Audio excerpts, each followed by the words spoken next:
I got the chance to play Deadpool VR at Gamescom, so today, let's sit down and talk about the game, the gameplay, the combat, the movement, and everything you might want to know because, honestly, this game was so much fun. But quickly, if you're not subscribed, hit that button. I cover gaming, VR, and so much more.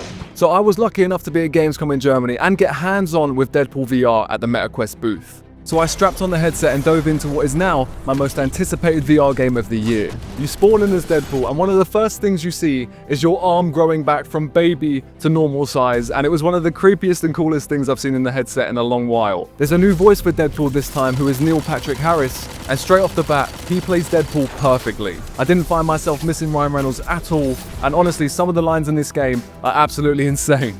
So first, let's talk about the weapons that you can use in Deadpool VR. Of course, you can use Deadpool's iconic dual katanas and dual hand cannons, but you also have grenades you can pull from your wrist, as well as a grappling gun that you can use not only to traverse, but also in combat as well. And trust me, I was throwing enemies all around the place and it was actually really fun. All of the weapons I used in the game felt very smooth, and you can actually throw all of them. You could throw your katana to leave it lodged in an enemy's chest, or even throw your pistols to stun an enemy before you go in for a takedown. And of course, this is Deadpool VR, so there's a lot of gore. I was slicing enemies in half, taking off limbs, and it's exactly what you'd hope it be for Deadpool VR. The movement system also plays a part in some attacks you can do as well. At the press of a button, you can slide on the ground as Deadpool, shooting people from the floor, but if you jump and then hit slide mid-air, it turns into an air kick that stuns enemies and activates bullet time, so you can shoot enemies in slow motion, throw grenades, and it just feels cinematic as hell. And as for the grappling hook, you can fling enemies off cliffs or bounce them up and down on the floor. It's so much fun to use. The combat scenarios you get in the game kind of remind me of Devil May Cry, where you'll fight a bunch of enemies and at the end, you'll get a score based on the combos you pull off and how creative you've been with all the weapons that you can use.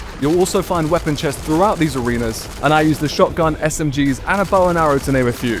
These all felt great, and I was popping heads with that bow and arrow, and it felt insane. Also, if you generate enough of a combo, you can activate a special weapon, which I think is going to vary throughout the game. But in the build I got to play, I ended up using Gambit's playing cards and throwing them at enemies and watching them explode.